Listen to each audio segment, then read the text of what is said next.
klaro na, wala nang usok. Dati hindi natin makita yung Obondo, ngayon nakikita na natin, nakikita natin ang Valenzuela.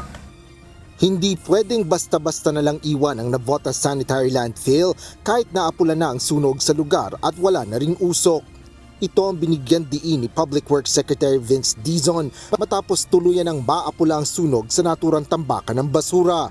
Idiniklara ng Bureau of Fire Protection o BFP na fire out ang sunog sa landfill kahapon, May 10, isang buwan matapos itong sumiklab noong April 10.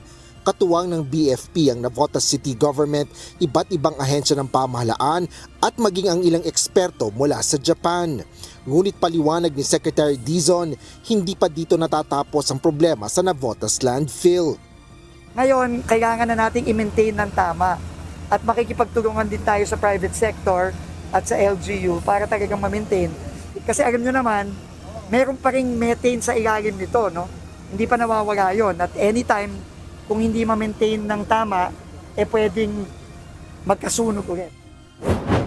Nandito tayo sa Navotas Sanitary Landfill kung saan patuloy yung pagtatambak ng lupa dito upang matiyak na hindi na nga magkakaroon pa ulit ng mga pag-apoy dito sa landfill.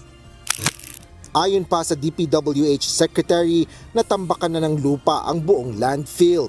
Ngunit kailangan anyang ulit-ulitin ito kasabay ng pagsisiksik ng lupa upang maiwasan ang pagpasok ng oxygen sa ilalim. Sa katunayan, bandang alas 11 ng tanghali ay muling namataan ng sunog at usok mula sa hilagang bahagi ng Navotas Landfill. Agad rin namang itong naapula ng BFP at mga heavy equipment na nagtatambak ng lupa sa lugar. Wala pang isang oras ay nawala na rin ang apoy at usok. Samantala, tiniyak naman ng Department of Environment and Natural Resources o DENR ang pananagutan ng dating operator ng Navotas Landfill.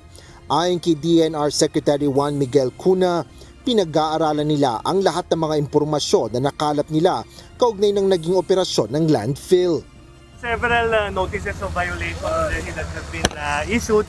Na-issue na po sa operator po ito, among which violation ng Clean Air Act, violation ng Clean Water Act, at ng PD 1586 yung sa ECC conditions po nila. So yun yung admin side. At the same time, meron na pong tuloy-tuloy na ugnayan with the Solicitor General's Office po. Yan po, sila po ang abogado ng pamahalaan.